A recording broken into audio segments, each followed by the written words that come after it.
And just like we all expected after week one, your Detroit Lions alone at the top of the NFC North. Never a doubt. Never a doubt, Obi. Never a doubt. Let's rewind the tape back to the show after week one. I had a doubt. I had a doubt. Yeah. A little bit. No, wait. Y'all weren't even here for the show. I don't know what you're talking about.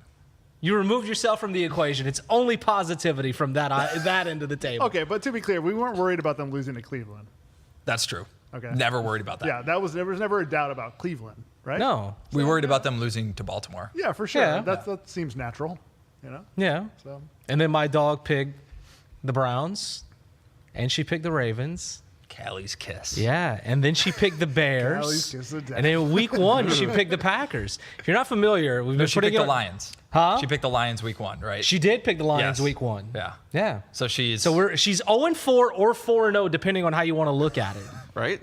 Yeah. She being your dog, by the way. We Yes. should explain. Yes. My Doberman is picking the games on a weekly basis. You can check it out on the Local 4 Instagram and TikTok. We're putting it out there. The one against the Bengals, we've already done it. Don't want to tell you who she picked. You'll just have to find out later on this week. But guys, this team What a tease. Wow. This team is 3-0 after week one. Not the prettiest game against the Browns, but I think we all saw that this Lions team is still pretty good. Yeah, I love ugly games where you win by 24 points. Yeah, it's just, I mean, the Browns are terrible on offense. Like that isn't even an NFL offense, I don't think, with Joe Flacco. But to take a team that just beat your division rival last week and make them look like that, like they didn't even belong in the stadium, yeah, it was really encouraging. I hate these kind of games when you play a team with a really scrappy defense like the Browns, because you know you're going to win, but you know you're going to get your butt kicked during that game. And that's what the Lions, that's what happened. I mean, that score it felt like that game was a lot closer than the score showed, but guys got beat up on the interior, and with DJ Reed going down, it always seems like it's always like the Cleveland Browns or like the pre-Lamar Jackson Ravens or like the Jags. We always these teams that come in with these scrappy defenses, I just hate them, and I'm so glad it's over with, ready to move on to the next game. Yeah, I mean, there was a period where the Lions offense was kind of struggling, and that Khalif Raymond return really pulled the game away for them. Yeah. And then they scored that touchdown at the end, but there was a decent part of that game where the offense was just stalling. The run game was not working.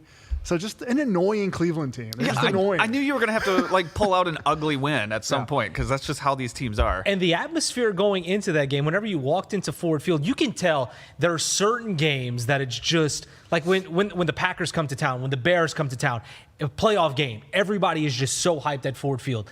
Not last night, but yesterday afternoon, walking in, it was kind of like, yay, they're playing the Browns. We should win. It was a formality. And that's kind of how people were feeling. And it just had a different feel to the game. But like you guys said, I mean, you win by 20-plus points. You still score 34 in a game. And people are saying that it wasn't pretty or you just squeaked by in a way. I mean, that just shows you just how strong this team is. But Jared Goff and Aiden Hutchinson spoke after the game, and they said that this really was a complete performance with every phase stepping up across the board against the Browns.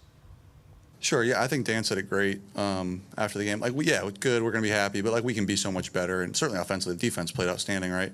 That is a good defense, and they do present a lot of problems. And today there was a lot of little things that it could have been better, but it's still a winning performance and enough to get the W. And I'm proud of our guys for fighting through some of the little adversity early on. Yeah, I think we're super complimentary, and that's ultimately what you want, and when our offense isn't doing great, we pick them up, and when we're not doing great, our offense picks us up, and I think that's the difference between the good and the not so good teams. Well, the Lions are a good team, especially over the last 3 weeks. Looking at the offense, we were talking, this Browns defense coming into the game, they were the #1 defense in the NFL. They got beat up by the Ravens in that game, but then they held the Packers to only 10 points the week before. They hadn't given up 100 rushing yards to a team. Let me see. The most they had given up in a game before yesterday was 81 rushing yards. Jahmyr Gibbs had 91.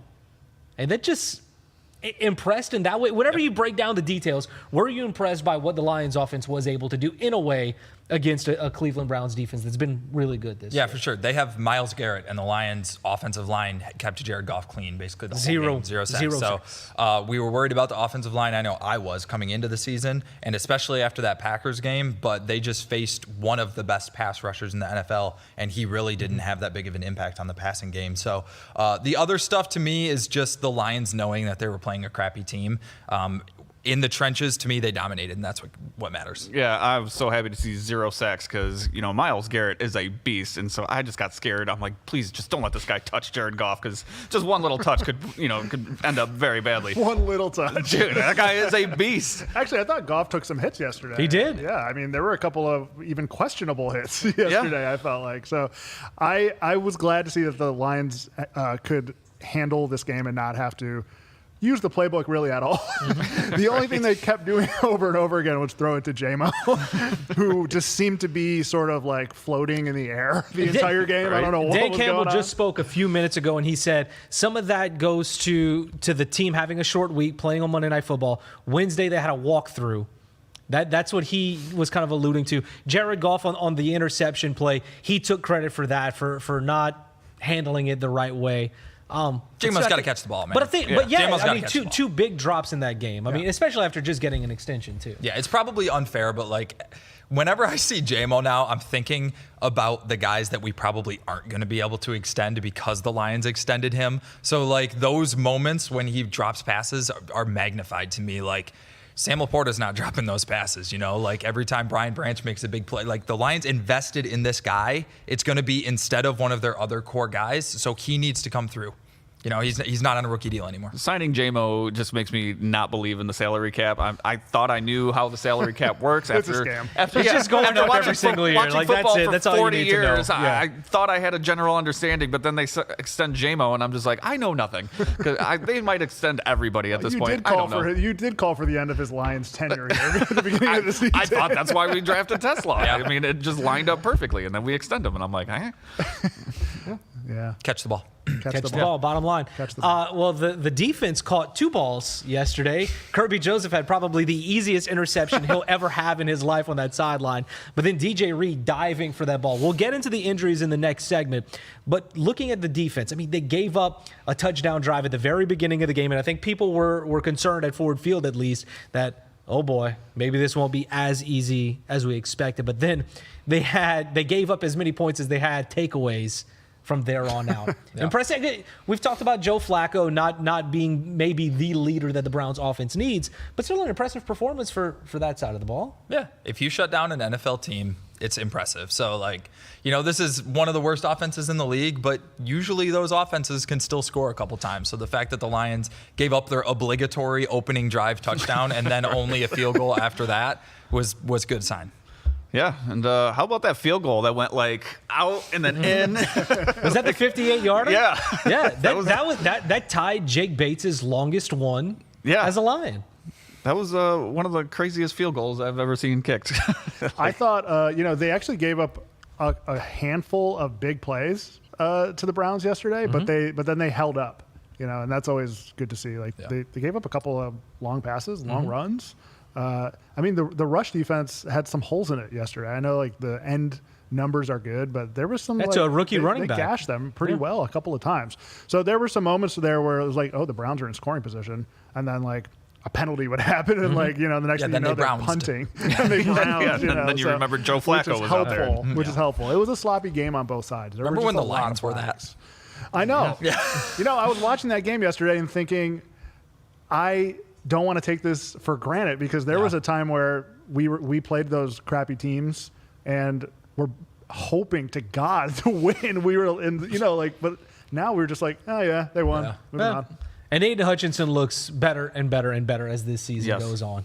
The 2 forced fumbles in the last 2 games, I mean, he can get to the quarterback, but to see him go for the football and help his defense out tremendously, I mean, it just shows you how much more comfortable, at least from the outside, he feels this season coming into it. It's been a gradual build-up, and if we keep seeing this, I mean, he might be back in that Defensive Player of the Year conversation by And it was Week 7, hilarious. week 8. It was hilarious when he got the wind knocked out of him and he was down for that few seconds, and you could see the crowd. Like that The was, air went that out was of Ford everybody Field, that's for sure. in my living room. We were Yeah. all like, "Oh my God, get And up, get up!" he said after the game, he was like, I'm thinking to myself, I got the wind knocked out of me, and I'm thinking, you got to get up. You got to get up. You can't let people be wondering about you. You have to get up. And he said he got the up. two off guys field. that showed that were like Yeah. having a panic attack in the stands. Oh, yeah. That was great. Nah.